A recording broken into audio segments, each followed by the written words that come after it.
자, 오늘 아침 김어준의 뉴스공장에 이광수 님이 나왔어요. 이광수 쌤이 나왔는데 이분이 이제 부동산 관련된 이야기를 많이 해주고 있죠. 2021년부터는 다주택자는 집을 팔고 있었다. 다주택자 증감수 그래프를 보여주는데 2016년부터 어느 정도 빠지다가 2021년 부동산 폭등기에 다주택자들은 줄었어요. 이때 다주택자들은 많이 팔았다는 겁니다. 2021년 이때 21대 총선에서 민주당 압승이 있었습니다. 그러고 나니까 민주당이 부동산 규제 정책 같은 거 많이 내겠구나. 이런 이야기가 많이 돌았죠. 당연히. 그리고 언론이 어떤 짓을 했냐. 영끌이란 단어를 만들어냅니다. 그리고 나왔던 단어가 뭐냐? 벼락거지. 지금 집 사야 된다. 나는 지금 집 사서 벼락 부자가 됐는데 너는 집을 못 샀니? 그러니까 넌 벼락거지. 이러면서 공포 매수 심리를 언론이 어마무시하게 부추겼어요. 그래서 집 없는 사람들이 빚을 막 내가지고 너도 나도 집을 샀습니다. 갭 투자하면서 갭 투기하면서 막 집 사고 막 이랬단 말이에요. 그때 진짜 부자들은 뭐 했냐? 집을 팔았다는 거예요. 호구들이 있을 때 나는 빠져나간다. 이겁니다. 다주택자들은 줄어들었어요. 지금도 다주택자들은 줄어들고 있습니다. 역전세 이야기가 나는데 최근에 요 몇 달 동안 전세값이 상승하고 있습니다. 0.2%씩 매달 뭐 이렇게 상승하고 있는데 그러면서 역전세가 해결됐다라는 기사들이 막 나오고 있어요. 근데 이게 거짓말이라는 겁니다. 왜냐? 역전세는요 몇 달 전에 전세값보다 올라서 해결되는 게 아니라요 2년 전 전세값과 비교를 해야 돼요. 자, 이분이 가지고 오신 데이터는 뭐냐? 잠실 아파트 전세 갱신 건인데요. 지금 보시면 2023년 들어서 2022년도 말부터 2억씩 4억 이상씩 세입자들한테 내주고 있는 역전세가 지금 일어나고 있다는 거예요. 4억씩 막 더 까지고 지금 집주인이 그러고 있어요. 자, 그러면 감당이 안 되는 사람들은 어떻게 해야 되냐? 집을 팔아서 청산을 해야 될 거 아니야, 빚을. 전세 세입자한테 받은 돈도 빚이란 말이야. 그러면 이걸 청산해야 되는데 정부가 집 좀 팔지 마. 집값 떨어지니까. 대출 더 해줄게. 이렇게 해서 어거지로 막고 있는 상황이란 말이에요. 근데 이게 막히느냐? 안 막힐 겁니다. 세입자에게 5억 넘게 돌려준 전세 갱신 서울서 60건이다. 역전세가 지금 어마어마하게 생기고 있어요. 이게 10월 위기설이었습니다. 왜냐하면 2년 전 10월 달이 전세값이 정점일 때였단 말이죠. 그러니까 2년 뒤에 전세값이 떨어지고 나면 세입자한테 5억을 돌려줘야 돼. 아파트 한 채 값을 돌려줘야 되는 일이 지금 막 벌어지고 있는데 그게 60건이라는 거예요. 그래서 10월 위기설이 나온 겁니다. 이제 아파트 매물이 늘어날 수밖에 없어요. 왜냐면 버틸 수가 없거든요. 역전세를. 5억씩 어떻게 해? 자, 5억 대출 받아서 세입자를 줘. 근데 집값도 떨어져. 금리 높아. 어떡할 거야? 매물이 나올 수밖에 없다는 거예요. 대출해주면 뭡니까? 금리가 비싼데. 제가 좋아하는 모르면 호구되는 경제상식이라는 유튜브 경제 채널이 있거든요.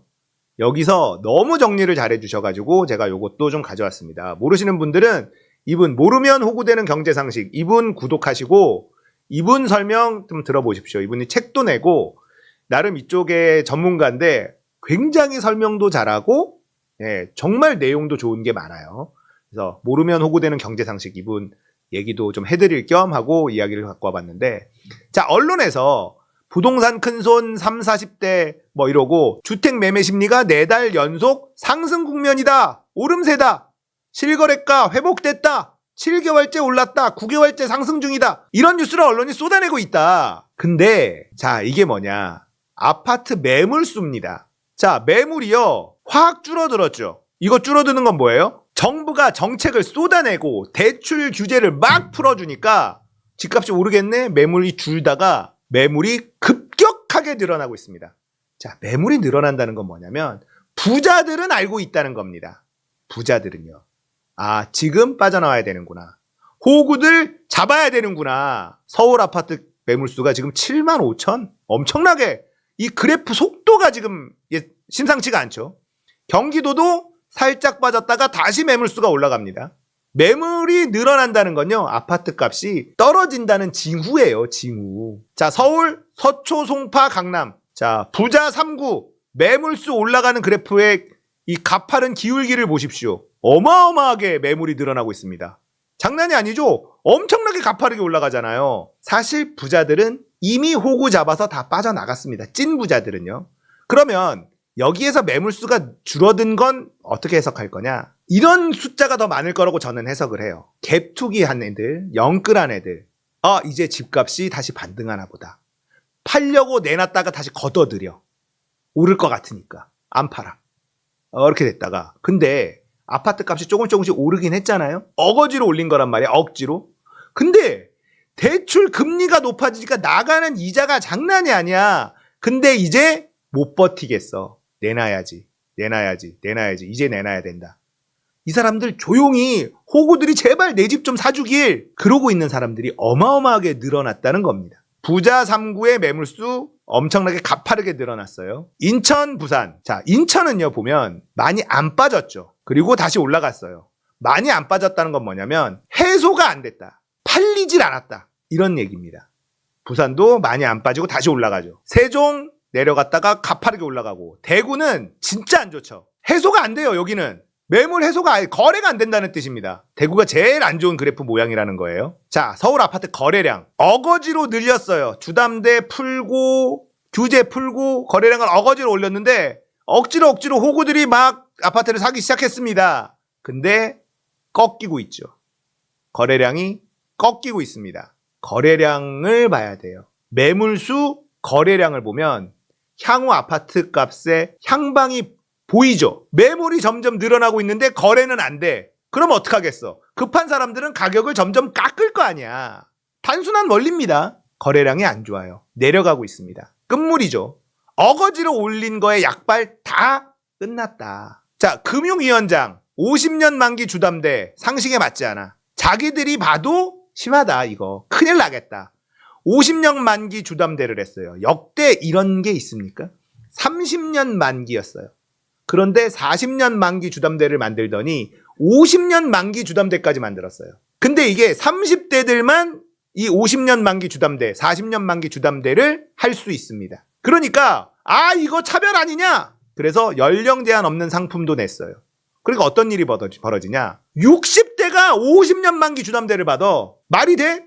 안 되잖아요. 60대한테 50년 만기 주담대를 파는 은행이 말이 되냐고요. 자식들한테 그 대를 물려가지고 빚 갚으라는 거 아닙니까? 이러니까 금융위원장이 자기네들이 봐도 너무 심하거든. 정부를 비판합니다. 이거 하지 마라. 50년 만기 주담대까지 풀면서 어거지로 띄워놓은 거래량이 요 정도 상승에 그쳤다는 거예요. 그리고 다시 꼬꾸라지고 있습니다. 자, 주담대가 4월부터 급증을 했어요. 이게 40년 만기, 50년 만기 주담대도 막 풀면서 제발 집 좀 사라, 아파트 좀 사라, 미분양 좀 해소하라. 지금 집을 사는 사람들은 대부분 무주택자들입니다. 이게 너무 안타까운 거예요.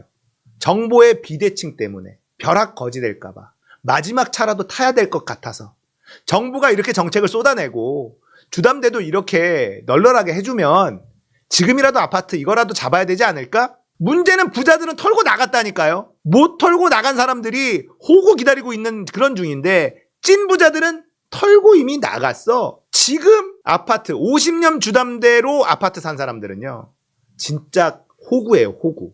이건 곡소리 무조건 나는 겁니다. 왜 곡소리 나는지를 또 설명을 드릴게요.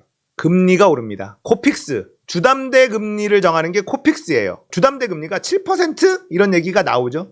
7% 나오고 8% 얘기가 나옵니다. 주담대 변동금리 다시 오른다. 8%? 그 이상 나올 가능성도 저는 충분히 높아 보여요.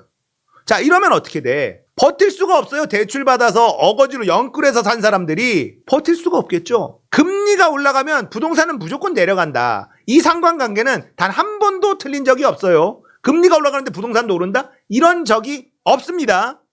다중채무자가 448만 명. 사상 최다. 한 군데 은행에서만 빌린 게 아니라 여러 군데에서 빌렸어. 그러면 어떻게 되냐? 제2금융권, 제3금융권 이런 데까지 가는 거예요. 소득의 62%를 빚 갚는 데 써야 되는 사람들. 이러면 소비 여력이 아예 없어지죠. 근데 여기에 주담대까지 껴있는 사람들은요. 나중에는 집을 뺏길 수도 있습니다. 자, 빚 갚는데 모든 인생을 갈아 넣어야 되는 사람들이 450만 명이에요. 다중채무자가. 어떡할 거야? 버틸 수가 없다는 거예요. 그러면 아파트를 팔아야 돼. 못 팔면요. 빚 못 갚고 뺏깁니다. 그러니까 아파트를 내놔야죠. 매물이 더 쌓이겠죠. 무더기 미분양 굴욕, 25대 1 아파트 무더기 계약 포기. 자, 집어넣어서 뽑혔는데 계약 안 함. 고분양가 이런 것도 있지만 금리 때문에 부담스러워서 지금 사면 안 되겠다. 지금이라도 사야 될 것 같아서 집어넣는데 아니다 이건. 청약 통장을 버리는 일이 계속 생기는 거예요. 이거 청약 아깝지만 지금 내가 탔다가 죽어나겠다. 이게 지금 시장의 흐름이라는 겁니다. 정부가 어거지로 부양해봤자 실제 시장은 이렇게 반응하고 있다. 그리고 대규모 구조조정이 일어나고 있습니다. 블라인드나 이런 데 들어가 보면 하이닉스 자회사 구조조정 실시, JTBC도 구조조정 시작한다. 이마트 신세계 대규모 구조조정 할 듯하다. 왜냐? 임원 대규모 물갈이 할 때 각 계열사 대표를 재무 쪽 전문가로 앉혔다. 이 의미는 사업 정리하고 조직 통합 대규모 구조조정 하겠다는 의미다. 특히 이마트 이제 다 이거를 조합을 해봅시다. 금리 올라가고 있죠. 다중채무자들 늘고 있죠. 미분양 계속 늘어나고 있죠. 구조조정까지 직장을 잃는 사람들까지 늘어난다. 자, 이러면 버틸 수가 없는 거예요. 여기에 있는 사람들 중에 영끌에서 아파트를 사거나 주담대가 많이 껴있어서 이 아파트에 있는 사람들은 이제는 일자리가 사라졌다. 이러면은 던져야 되는 거야. 빨리 팔아야 돼. 손해를 보고 안 보고의 문제의 영역이 아닌 거예요. 이제는 생존의 영역으로 가는 사람들까지 늘어나고 있어요. 그러면 매물이 쏟아져 나올 수밖에 없는 겁니다. 이거를 못 팔면요, 구조조정 당한 사람들은 빚을 못 갚아서 은행한테 뺏겨요, 아파트를. 그러면 어떻게 되겠어?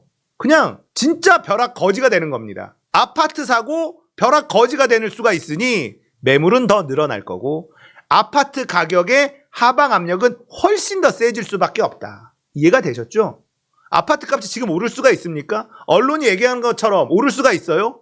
아니라고요. 어거지로 올려놨어요. 어거지로 올려놓은 매매량이 고작 이거였고요. 벌써 꺾이잖아요. 문제는 하나 더 있습니다. 바로 전쟁. 여기서 전쟁이 일어나는데 이란이 참전하냐 마냐란 말이에요. 우리가 두바이유를 80% 이상 수입을 합니다. 그러면 여기 페르시아만, 오만만 여기 지나서 와야 되는데 여기를 못 지나갈 수도 있다. 이런 일이 벌어지지 않는다 하더라도 유가는 올라갈 거다라는 겁니다. 유가 올라가면 어떻게 되겠어요? 경제 타격 바로 오는 거죠. 자, 이건 금융위기 때인데 유가가 150달러 가까이 찍은 적이 있죠. 자, 이렇게 한번 폭등을 하면요, 다시 폭락을 합니다. 폭등했을 때 충격, 폭락했을 때 충격, 두 번의 충격이 있는데 대한민국 경제가 그걸 버틸 수 있느냐? 누가 그걸 받아내야 되냐? 우리나라 부동산 시장이 이걸 받아내야 돼요. 자, 그러면 올라갑니까? 안 올라간다는 거예요. 유가가 올라갈 확률이 매우 높고 폭등을 하게 되면 폭락으로 두 번의 충격이 올 수 있는데 이런 상황에서 아파트 값이 오른다? 말이 안 된다는 겁니다. 아직 내 집 마련을 못 하신 분들, 나는 언제 내 집을 가져보나? 저는 초이노믹스 때 빚내서 집 좀 사라 그래도 아무도 집을 안 살 때 그때 샀습니다. 진짜 이 아파트 값이 발바닥일 때 샀어요. 운이 좋았죠. 저는 재테크에 1도 관심이 없었던 사람이거든요. 자, 내 집 마련을 안 하신 분들 언제 아파트를 사야 되냐? 첫 번째는 금리가 쌀 때입니다. 금리가 비쌀 때는 빚을 내지 않는 게 정답이겠죠. 당연히. 금리가 주담대가 2%대일 때 그때는 아파트를 내 집 마련을 한번 생각해 보셔야 된다. 두 번째, 집값은 안 올라가는데 전셋값만 올라간다. 이럴 때 내 집 마련의 기회다 라고 보시면 되고, 세 번째는요, 집 사면 바보다라는 정서가 팽배해 있을 때 이 세 가지가 딱 맞아떨어지면 집 사면 무조건 손해보지 않습니다. 제가 그랬거든요. 지금은 아니에요. 금리가 점점 올라가고 있잖아. 금리 올라갈 때 내 집 마련 절대 하면 안 되는 겁니다. 빚 없이 살 수 있으면 상관없지만 빚 없이 아파트를 어떻게 삽니까? 그러니까 금리가 높다? 그러면 내 집 마련할 타이밍 아니구나라고 그냥 확정 지으면 됩니다. 이거는 그냥 진리. 그래서 제가 말씀드리는 게 10년 주기로 보통 인플레이션이 오는데요. 인플레이션 한번 왔잖아요. 코로나 때문에 더 심하게 왔잖아. 그래서 자산 가격이 엄청 거품이 꼈단 말이에요. 옵니다. 경기가 불황이 오고 이게 장기화되고 어느 순간에 그런 금리가 떨어지고 부동산 수요가 다 말라붙고 거래가 없고 이런 게 지속돼요. 그러다가 인플레이션의 징후가 보인다. 이제 미국에서 돈 푼다, 경기 활성화 작업 들어간다, 이런 게 뉴스에 막 나와요. 그러면 이제 슬슬 나도 내 집 마련 타이밍을 잡아야 되는구나. 이렇게 타이밍을 잡으시면 됩니다. 아시겠죠? 지금은 아니야. 지금 집 산 사람들 다 호구 잡힌 거예요. 큰일 났다. 큰일 났어 진짜.